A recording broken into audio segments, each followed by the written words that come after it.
في حاجه عند الكل بقى. يا دكتور انا ما اقدرش استغنى عن الرز والمكرونه، انا بعشقهم ولازم كل يوم اكل رز ومكرونه. تمام، مفيش مشكله. اولا في البدايل، الرز البسمتي سعراته اقل من الرز العادي.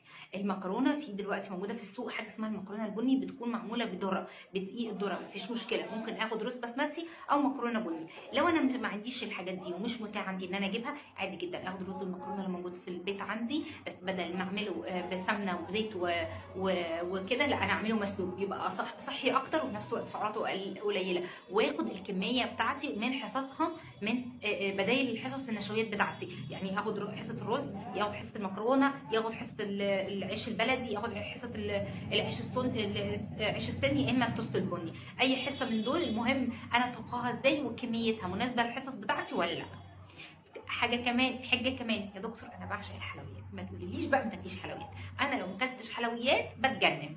لا خد يا سيدي عندك حلويات، بس انا دلوقتي عايزه اظبط عندك هرمون الانسولين اللي بيخزن دهون. احنا مشكله مريض السمنه انه عنده حاجه اسمها مقاومه انسولين، يعني الانسولين طالع نازل وتخزين الدهون طالع نازل. انا عايزه اخلي الانسولين في ليفل طبيعي، فبالتالي لو كلت فضلت تاكل حلويات، فضلت تاكل حلويات، السكر بتاع الحلويات ده هيدخل جوه الخلايا ويتخزن الدهون، يبقى انا ماشي في طريق مش صح. طيب الحل، هتعملي المعادله دي ازاي؟ بسيطه جدا. اولا لو انا احتجت الحلويات اخد البدايل، يعني ممكن اخد كوبايه عصير قصب مره كل يومين ثلاثه. عصير القصب سكر فاكهه، هيعوضني عن السكريات. الناس اللي متخيله ان عصير القصب ممنوع، لا ممكن تاخد كوبايه عصير قصب صغيره كل يومين ثلاثه، يعني مرتين مثلا في الاسبوع، ما فيهاش مشكله.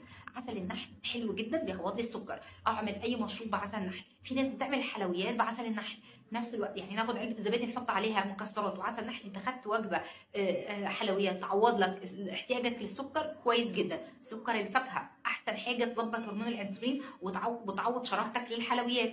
مش متاح ده كله، امال نفسك بقى في حلويات شرقي والحاجات ده كله، ممكن ناخدها مره واحده في الاسبوع قد علبه الكبريت لو انت محتاج للسكر. بس خد بالك ان احتياجك للسكر ده ما يطولش، يعني انت لو ما تاخد حاجه فيها حلويات، ده عباره عن سلم بيلف معاك، مش ايدينا تروح للثانيه والثالثه والرابعه، لان ده بيكون غصب عنك نتيجه هرمون الانسولين اللي بيعلى وبيطلب معاه حلويات ثانيه. فتاخد بالك ان انت تاخد احتياجك اللي هو علبه الكبريت من الحلويات مره واحده بس في الاسبوع، هيعوضك عن السكر اللي انت محتاجه. طيب حاجه كمان يا دكتور، انا رايحه عند اهلي، اوعي تقولي لي ما تاكليش. لا يا سيدي كل، بس تاخد بالك ان انت بتعمل نظام صحي. تاخد بالك طبعا اهلنا يعني فته، يعني محشي، يعني حلويات، يعني ممبار، يعني انت دايما تدور على الحاجه اللي تناسبك في الدايت. مش لازم اخد من كل ما هو على السفره. دايما اول ما هتعزم همد ايدي في طبق السلطه، بعد كده هاخد البروتين وهاخد الخضار، اخر حاجه مد ايدي عليها هي النشويات، ومد ايدي للبروتين الصحي، يعني الحاجات المشويات اكتر،